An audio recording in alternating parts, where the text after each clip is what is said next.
What is going on, my dudes? My name is AK540. You can call me AK. This is day 2 of the DayZ Milsim experience on the military battleground server with Task Force Black Spot. Today we're going to be experiencing some drills and a breach and clear, and I'll get to interview a couple of the soldiers that play on the server. There's a fair few interviews to go through, so this video might get split up into a couple of parts. But anyway, if at any point in time during this video you want to drop a like, that's fantastic. If you don't like it, drop a dislike. If you're new and like the content, hit that subscribe button. And at the end there may be a few bloopers as well. Because, you know, these are normal people. This is a normal people situation. They're not really, you know, military service personnel. And also, because of the nature of it being a video game, things can go wrong. People have to log out. There are glitches and stuff like that. So it can be quite varied and also very interesting. It's a one hell of an experience, to be fair. And I must say that even though that some of these members of this unit aren't in active service, they still perform their duties with extreme discipline and regimentality. I'm not sure if that's a word. I think I might have made it up. But anyway, without further ado, I shall just let some of the footage play. I'll offer commentary where needed, and yeah, we'll get straight into it. So the first person I interviewed with after seeing the demonstration on the field just outside the base was Senior Chief Petty Officer Corman Rayford, who is a combat medic. And during the interview I asked him a couple of questions in relation to why he likes Milsim and what drew him here. And I'll just let that sort of interview take place now. Medic. I am a medic. Okay. So a Corman is a medic then? Yes. So field medic and whatnot also, if someone's injured in the field, you're the person who's supposed to bandage them and make sure they're not going to die and all that sort of stuff? Yeah, combat medic. And how long have you played on the Milsim server itself? This particular one in general? Or, yeah, this one? Yeah. I'd say about, almost going on a year, to be honest. Okay. You know, yeah.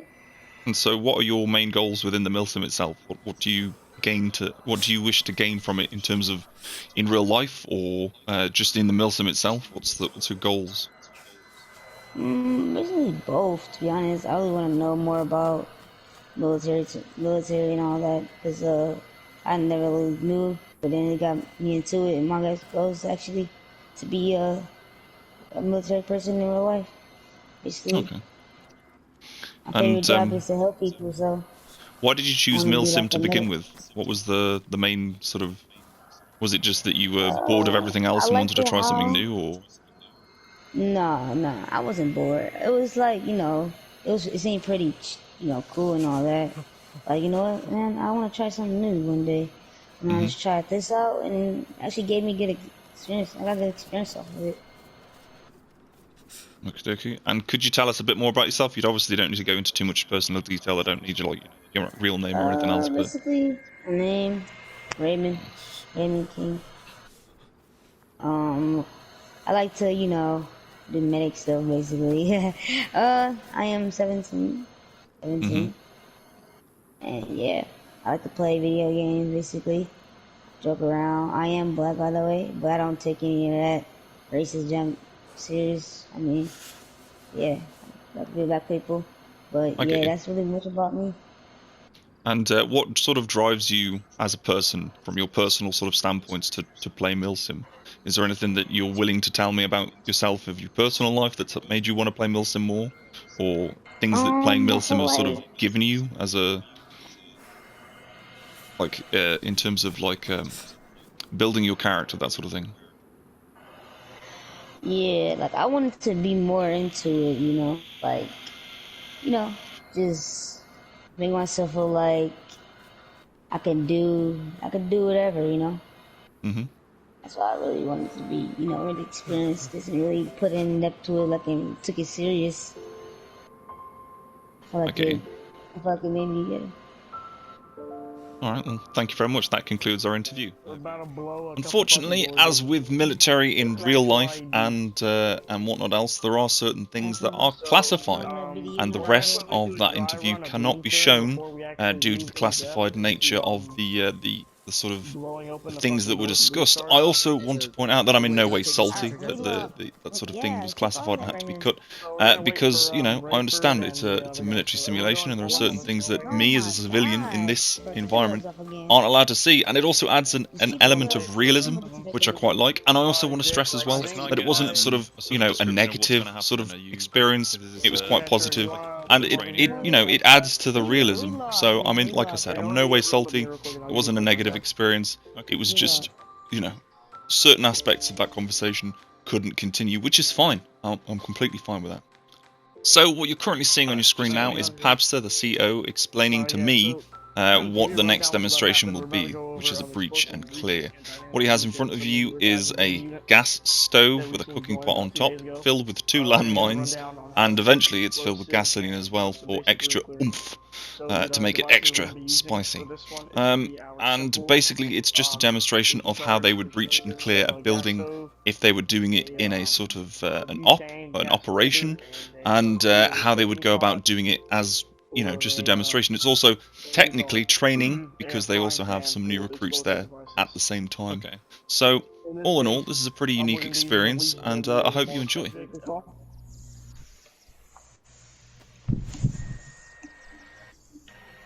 Breacher up!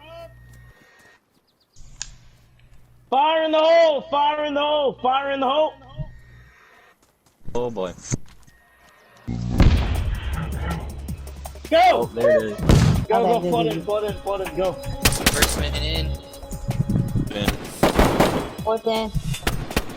Fifth. Yep. You ready? Securing bypass. Course roof steady. Go! Last man. Get up Floor here. clear. I am. Watch I'll our watch our flank. Got our flank. Yep. Watching our flank. I'm gonna close the door that we entered. Got you. You running?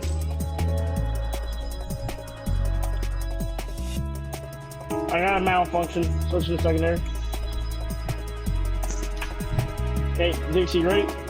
Yo.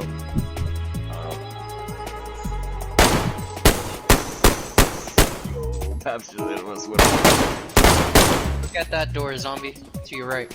Clear. Yo. Perhaps you almost got your head blown off. Are you ready? So, with the live fire exercise over and the breach and clear concluded, I decided to try and interview the CO of the unit, Pabster, and this is the interview that concluded. So, you're the CEO of Task Force Black Spot, correct? Correct. And how long have you played on the server? This server, it's been around for around 8 months, and Okay. this server was reincarnated from a different server called Outlast. So Yes, I remember you talking about that yesterday. And what are your goals within Milsim itself? What are your sort of, you know... to really educate and try to give a a somewhat realistic experience with also giving fun to the point where we're not sitting behind a video game screen for like 8 hours a day, fucking yelling at some person that's a some virtual person you're never gonna probably meet in real life. I get you. What was it that drew you to Milsim? The interest I have in the armed forces in real life, to possibly enlist in either the Army or the Air Force, and try to get some sort of special forces contract in either, as well as to educate the younger people that, you know, are interested in Milsim. There's a lot of misconceptions when it comes to the Milsim community that, you know, only fucking older people have to do it, people over the age of 18 or whatnot, and really no. There's a lot of younger people that I've known personally that really demonstrate themselves like they're some sort of person that's in their fucking 20s. And I've known some 20-year-olds to demonstrate themselves like they're fucking 5-year-olds. So Yes. a real misconception of the Milsim community is probably the age limit, as well as you have to have experience. The way I started off Milsim was in some sort of GTA 5 crew, where I started off as some basic E1, and then I worked my way up to E6. In the E1, the unit I was serving in on GTA was based off the Navy, so I was a seaman recruit, and I ended up making my way all the way up to a chief petty officer. And just a bit of a personal profile. You obviously don't need to go into great detail. Is there anything really that drove you as an individual or a personal sort of situation that's happened that made you wanted to play Milsim more? Or is it that maybe Milsim is giving you something as a person and helping you grow? Milsim is really, not really compassion, if you want to say, but since I have an interest in the military to enlist or whatnot, if I playing a video game, at least somewhat preparing myself to kind of experience the whole aspect of what actual people do in the armed forces, as well as my brother, he's in the Marine Corps, and he's serving as a motor T operator in the Marine Corps. So that also is kind of driving me to join the military. Have really a lot of your family joined the military in the past, or is it just you and your brother? I believe someone on my brother's side enlisted in the Army. But really, my brother was probably the first person that's at least close to me that decided to enlist into the armed forces. I've just kind of had a compassion as a child to either become some sort of first responder or end up enlisting into the military. And finally, just the last question as well is, what sort of, you've already touched on it a little bit with my previous question, but sort of what drives you to play Milsim personally? It's a hobby, it's something to do than fucking sitting there, 8 hours a day on a first-person shooter game, I'd rather do something that's at least somewhat beneficial or productive or at least fun than playing some of these other type of team deathmatch games or, PvP type of games where it's just pointless. At least there's some end goal or some end experience, you make memories, you meet a lot of people. I've really made some really good memories with the people I've been in the unit. Really, it's just about the memories and the experience of servers and all that. Yeah. So it's very personal to you then.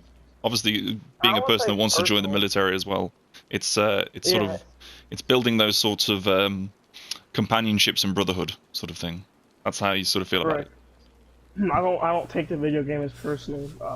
It's obviously virtual reality, so you really can't expect everything to go your way, but I mean, it's just a real compassion to do something like this in real life, to end up enlisting in some sort of a, branch of the armed forces. Really, it's just more of like a compassion. I don't really take it personal.